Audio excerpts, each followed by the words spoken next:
Nasilayan ng ilang namamasyal ang ganda ng Bulkang Taal sa Barangay Halang sa Lipas City. Samantala, namataan ang mahihinang pag-usok mula sa bunganga ng bulkan kaninang umaga. Narito ang report ni Paul Hernandez. Sightseeing sa Bulkang Taal ang idinayo ng magpipinsang ito sa Barangay Halang sa Lipas City. May view na ng lawa, enjoy pa sa malamig na hangin sa lugar. We have our cousins here from Australia.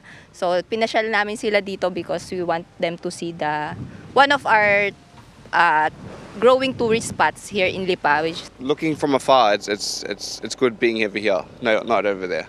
Tila pakitang gilas ngayon sa mga namamasyal ang Bulkang Taal. Naaaninag ng husto ang porma nito sa kalayuan. May pag-usok man pero may hina lamang ito at mabilis ding nawawala sa himpapawid. Ang aktibidad na ito normal lang sa aktibong bulkan gaya ng Taal. May mainit kasing volcanic fluid sa bunganga ng bulkan. Ayon sa state volcanologist na FIVOLCS, walang naitalang volcanic smog o VOG sa palibot ng bulkan. Sa nakalipas na 24 oras, walang nairehistrong volcanic earthquakes ang ahensya. Ilang araw na magkakasunod na ring walang pagyanig sa ilalim nito. Pero sa kabila nito, hindi pa rin pinahihintulutan ang pamamalagi at pamamasyal sa isla ng bulkan. Paalala lang ulit natin sa mga kababayan natin na yung permanent danger zone is the Taal Volcano Island, the whole volcano island. So wag nang bumalik doon, again, para na rin to sa ating kaligtasan, sa kanilang kaligtasan.